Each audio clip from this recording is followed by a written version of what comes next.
नाज़रीन, अहम ख़बर शामिल कंदा हलो। खानपुर महर मां एसडीएन न्यूज़ जे रिपोर्टर नवाब अली मीरानी जे रिपोर्ट मुताबिक़ ॻोठ वाहिदनो में कारे मामले तां हथियारबंदनि जो शादी जी काज ते काल, लठियूं ऐं कुआड़ियूं लॻण सबबि 3 ॼणा ज़ख़्मी, इस्पताल दाख़िल। 10 खां वधीक जवाबदारनि काज में घिड़ी अब्दुल गफ़ार, अज़ीज़ुल्ला ऐं मोहम्मद हसन महर खे रतोरत करे छॾियो।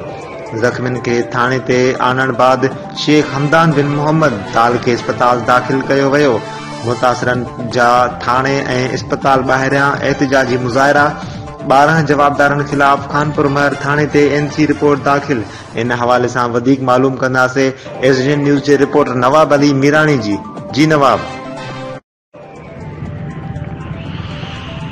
नाज़रीन, खानपुर मार ख़बर ॾालो त खानपुर मार वेझो कारा मामले तां महर बिरादरी जे 2 धुरनि में शादी जे काज में जहिड़ो लठियूं ऐं कुआड़ियूं लॻण करे 3 ॼणा ज़ख़्मी थी पिया, जेके इस्पताल रेफर कयो वियो।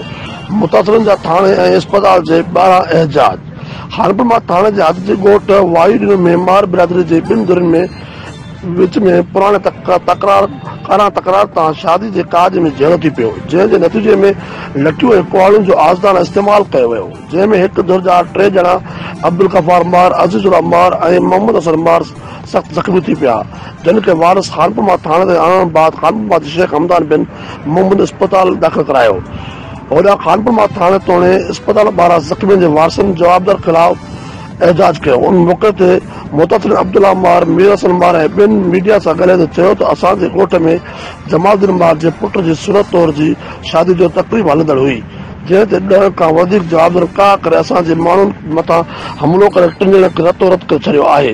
हिननि ॿुधायो त महर बिरादरी 2 धुरनि विच में कारा तकरार हलंदड़ हुयो, जंहिं सां असांजो को बि वास्तो न आहे, पर जवाबदार अली मर्दान, अली नवाज़ ऐं 2 कारी धुर बजाए असांजे माण्हुनि मथां हमिलो करे न कयो आहे।